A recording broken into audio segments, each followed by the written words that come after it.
मूर्ती त्या रामाची काशेला कसून पितांबर बांधलेला अशी शोभायमान मूर्ती राजा आणि त्या रामाचं वर्णन नारद मुनी आणि रावणाला सांगू लागले. श्रीराम काशेला बोनिदान विद विदरियात मान दिव्य तेज विराट मान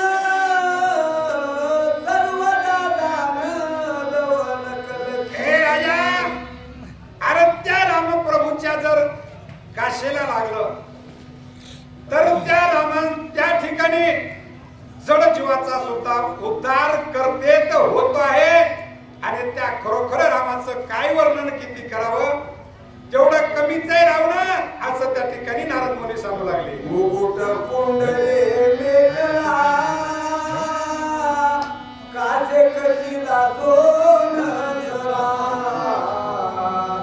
कंठी मनोहार माळा तुळशी माळ गळा जमवी. अरे त्या रामाचं स्वरूप जर विचारलंस तर तुला मी सांगत आहे.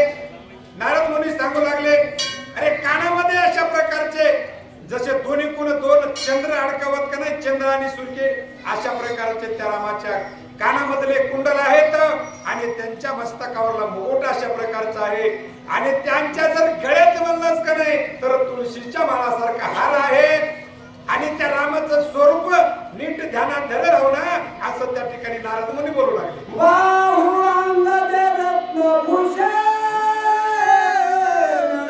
कर मुद्रिका कर कंकण श्रीराम देवियाचे देले कैसे कोण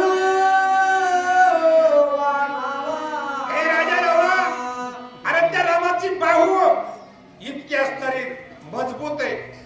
त्यांच्या बाहूमध्ये अशा प्रकारचे जे कडे आहेत ना त्याचे बाहूला शोभायमान त्यांच्या असणारे 10 अवताराच्या 10 हातामध्ये मुद्रिका आहेत. आणि त्याच असणारं त्या रावणाचं रामाचं आणि वर्णन त्या ठिकाणी नारद मुनी सांगू लागले. लक्ष्मी डावली संपूर्ण दक्षिणांगी प्रचलना